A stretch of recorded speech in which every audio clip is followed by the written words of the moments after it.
What is happening in Bhutan? I mean, the Bhutan PM is coming to India.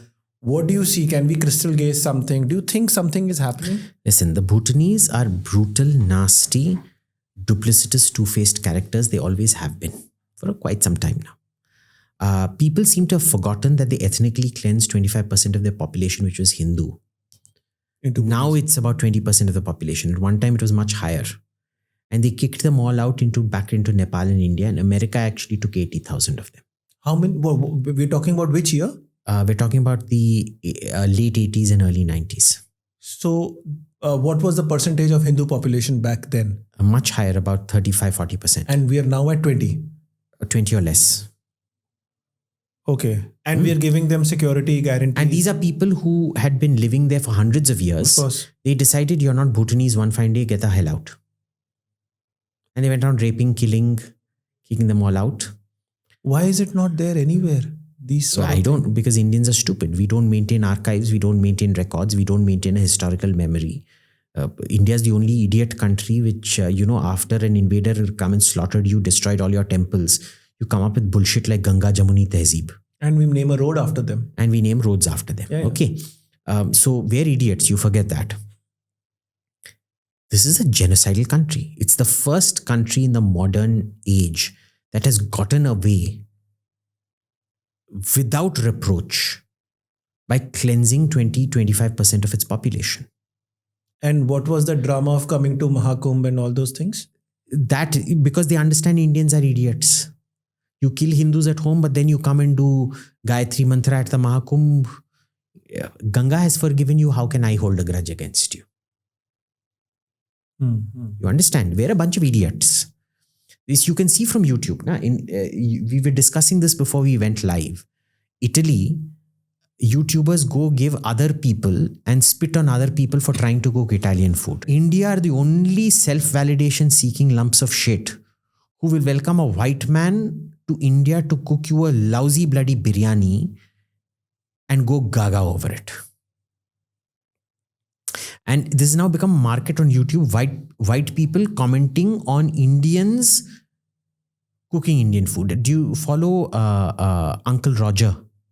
No, I don't think. Uncle Roger is fantastic. He's this Malaysian guy, Malaysian Chinese guy, who comments on white people cooking their food. So he's literally destroyed Jamie Oliver's career. And do we have something like that back home? No. For us, white man, Jamie Oliver coming cooking Indian food, we'll go, oh, Jamie Oliver cooked curry. Forget it tastes like a rat's ass. He cooked shit curry. Right. But we'll go, oh my God, Jamie Oliver cooked curry. My God, curry is becoming so popular. Curry is the next thing, curry is the new pizza. We are such third-rate people. We seek the validation of the white man so obsessively, compulsively. What do you do? So, coming to Bhutan. So Bhutan is one of those things where the Bhutanese king comes and does all his tamasha out here and we forgive him everything. But he's been coming quite a lot this year. It doesn't matter. He's still a duplicitous little piece of shit. He's not the father of his own child, no? Yeah, that's that Lamsang Sering or whatever, the editor of the newspaper. I don't know if he's the father of his own child or whatever, but the Lamsang Sering, the editor of the Bhutanese or whatever it's called, the newspaper, goes around telling everyone that he has slept with the crown princess and fathered her child. Okay, now what ends up happening with this fellow is they are cutting a deal with China somehow. We don't know the exact contours. Remember when my friend Detresfa, Daniel Simon on Twitter, proved that China had taken over a huge chunk of Bhutan. The embassy in Delhi and the Bhutanese foreign ministry went out of their way to dispute it. And Daniel Simon had done that story with Vishnu Shom at NDTV.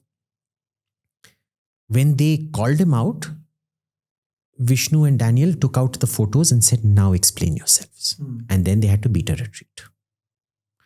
They have come to some kind of territorial understanding with the Chinese where you give them 1/3 of your territory and Bhutan's remaining territory is recognized as sovereign. You help us screw over India. Bhutan is a snake. If you see a snake and a Bhutanese, kill the snake first. Kill the Bhutanese first. Never kill snakes. Snakes are very good. There is a reason they are considered sacred in India. Do you know why snakes are considered sacred? Every other civilization treats the snake as evil. We're the only people who treat snakes as sacred. Why? Because they're terrible creatures which kill a lot of people, but they prevent famine and starvation because they eat rodents.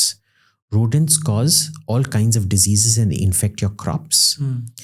And so we understand, even though it is such a fierce, terrible creature, it actually saves million more lives. For every human killed by a snake bite, 1 million people are saved by snakes eating rats and other rodents. Which is why we worship snakes. You should never kill snakes. But if you see a Bhutanese, yeah. Thank you so much दोस्तों, आपने अभी तक ये clip देखी, लेकिन अगर आप पूरी वीडियो देखना चाहते हैं तो उसकी डिटेल्स डिस्क्रिप्शन बॉक्स में भी है और पिन कमेंट में भी है और आपके स्क्रीन पे भी फ्लैश करेगी। बहुत बहुत धन्यवाद।